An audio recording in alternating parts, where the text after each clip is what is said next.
សូមជម្រាបសួរបងប្អូនទាំងអស់គ្នាបើសិនជាម្លេងខែស៊ីមរៀបកុំភ្លេចចូលទស្សនាសេរ៉ាមិចខ្មែរគឺសេរ៉ាមិចនឹងគឺជាការផលិតចេញពីដីឥដ្ឋទាំងអស់ឲ្យคล้ายទៅជាចានជាក្អមជាពែងជាកំសៀវហើយក៏មានសូនរូបផ្សេងទៀតទៅតាមតម្រូវការរបស់បងប្អូនដែលចង់បានពេលចូលទៅអាចទៅចូលទៅទស្សនាធម្មតាមិនចាំបាច់ទិញក៏បានហើយបើចង់ទិញក៏បានដែររបស់ដាក់លក់នៅទីនោះគឺពិតជាស្អាតមែនតើហើយធ្វើឡើងដោយជនពិការអ្នកខ្លះគាត់ខហើយអ្នកខ្លះគាត់ថ្លង់ហើយអ្នកខ្លះគាត់ពិការដៃនិងពីថ្ងៃនេះខ្ញុំចូលមកទស្សនានៅកន្លែងការងារចាស់របស់ខ្ញុំពូឡាដែលខ្ញុំនិយាយថានេះគឺជាកន្លែងការងារចាស់របស់ខ្ញុំកាលពីមុនផ្ទះនេះទីកន្លែងនេះដីនេះ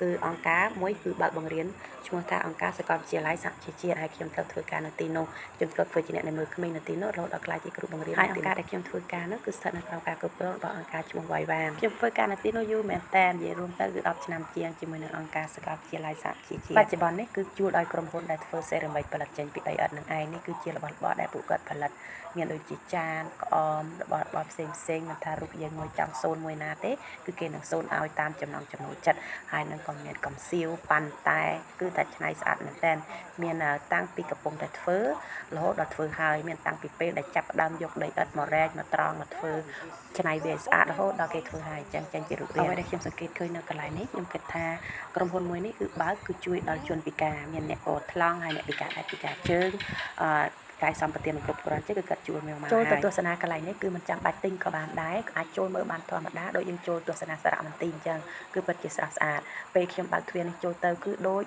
រំលឹកអនុស្សាវរីយ៍កាលពី10ឆ្នាំមុនជាងអញ្ចឹងឯងមានន័យថាជាង10ឆ្នាំមុនសុទ្ធទៅនិយាយវល់ក្នុងបន្ទប់ដ៏ស្រស់ស្អាតមើលទៅមានការតាំងលម្អសុទ្ធតែរបស់លក់ដូរនេះកាលពីមុនគឺជាផ្ទះរបស់បេសកជនគាត់ស្នាក់នៅមានជនជាតិហ្វីលីពីនជនជាតិអាមេរិកជនជាតិខ្មែររស់នៅរីឡំគ្នាហូបបាយជុំគ្នាអញ្ចឹងណាប៉ុន្តែសប្តាហ៍ថ្ងៃគឺជាកន្លែងដែលតាំងលក់ដូចនៅ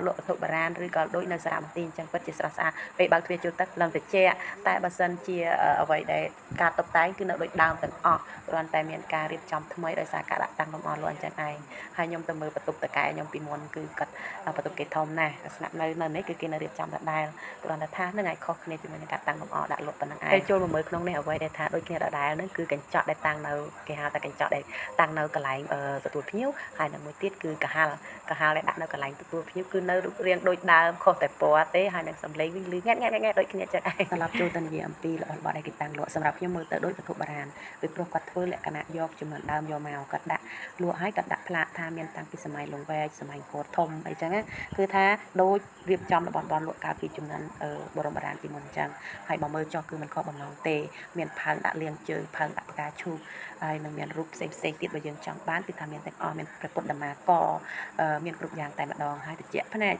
របស់គឺសុទ្ធតែរបៀបដូចវត្ថុបុរាណនៅក្នុងសារមន្ទីរដូចខ្ញុំនិយាយដដែលហើយតម្លៃក៏តាមនោះដែរមានធូរថ្លៃមានរាំងថ្លៃបន្តិចពីព្រោះបើតាមខ្ញុំមើលគេធ្វើគឺថាដំណើរការនៃការរៀបចំធ្វើនោះវារាំងលំបាកបន្តិចតាំងពីសូនដីរហូតដល់ដុតដីកម្ដៅ1300អង្សាសេគឺថារៀបចំតាំងពីដើមដល់ចប់តែម្ដងសម្រាប់ខ្ញុំអ្វីដែលជាលក្ខណៈពិសេសចេញពីកន្លែងនេះនឹងគឺអ្នកដែលធ្វើការនៅទីនេះគឺសុទ្ធតែជា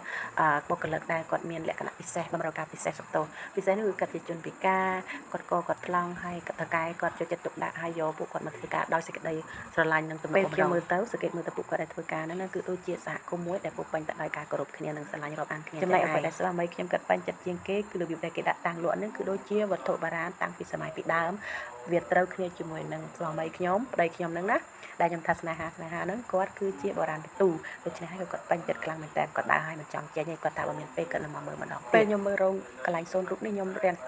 មានទឹកភ្នែកលេងអលងតិចតួចដែរដោយសារតែបន្ទប់ដែលខ្ញុំបង្រៀនកូនសិស្សថ្នាក់កុមារហើយក៏មានថ្នាក់មនុស្សធំខ្ញុំក៏ហ៊ានទៅថតគេដោយសារតែ